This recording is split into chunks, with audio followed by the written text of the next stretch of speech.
भानगढ़ का किला एक अलौकिक शक्तियों से भरा रहस्य है।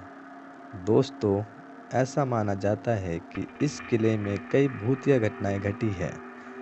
इन घटनाओं का संबंध इस महल की राजकुमारी रत्नावती और तांत्रिक सिंधु सेवड़ा से है।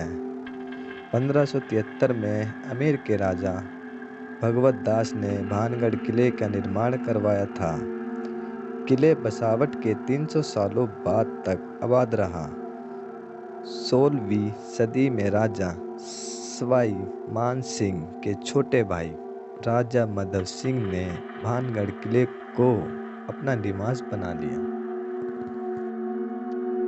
कहते हैं कि भानगढ़ की राजकुमारी रत्नावती बहुत खूबसूरत थी। उस समय राजकुमारी खूबसूरती की चर्चा पूरे राज्य में थी। कई राज्यों से रत्नावती के लिए विवाह के प्रस्ताव आ रहे थे। उसी दौरान वो एक बार किले से अपनी सखियों के साथ बाजार में निकली। बाजार में वह एक इत्र की दुकान पर पहुंची और इत्र को हाथ से लेकर उसकी खुशबू सूंघ रही थी। उसी समय दुकान से कुछ दूरी सिंधु सेवड़ा नाम का व्यक्ति खड़ा होकर राजकुमारी को निहार रहा था। सिंधिया उसी राज्य के रहने वाले थे और वह काला जादू में महारथी था। कथित रूप से राजकुमारी के रूप को देख तांत्रिक मोहित हो गया और राजकुमारी से प्रेम करने लग गया और राजकुमारी को हासिल करने के बारे में सोचने लगा।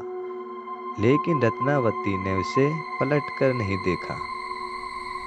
जिस दुकान से राजकुमारी के लिए इत्र जाता था, उसने उस समय दुकान में जाकर रत्नावती को भेजे जाने वाले इत्र की बोतल पर काला जादू कर उस पर वशीकरण मंत्र का प्रयोग किया। जब राजकुमारी को सच्चाई पता चली गई तो उसने इत्र की शीशी को पत्थर पे फेंक दिया। इससे शीशी टूट गई और बिखर गई। इत्र के शीशी का काला जादू का असर पत्थर पर हो गया। वह पत्थर सिंधु सेवड़ा तांत्रिक से आकर्षित हो गया।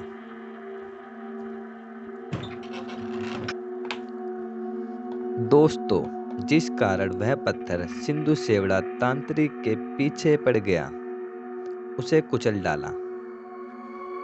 सिंधु सेवड़ा तो मर गया, लेकिन मरने से पहले उस तांत्रिक ने श्राप दिया कि इस किले में रहने वाले सभी लोग जल्द ही मर जाएंगे और दोबारा कभी जन्म नहीं लेंगे। उन सभी किले के निवासियों की किलों में ही मृत्यु हो गई। तभी से उन लोगों की आत्मा उस किले में भटकती रहती है। आज 21वीं सदी में लोगों में इस बात को लेकर भय है कि भानगढ़ में भूतों का निवास है। वहाँ के निवासी बताते हैं कि आज भी उस किले से रोने की व डरावनी चीखों की आवाज़ आती है। तो ये थी भानगढ़ के किले की कहानी। दोस्तों, आपको क्या लगता है कि ये घटनाएं कितनी सही है? कमेंट्स में बताएं।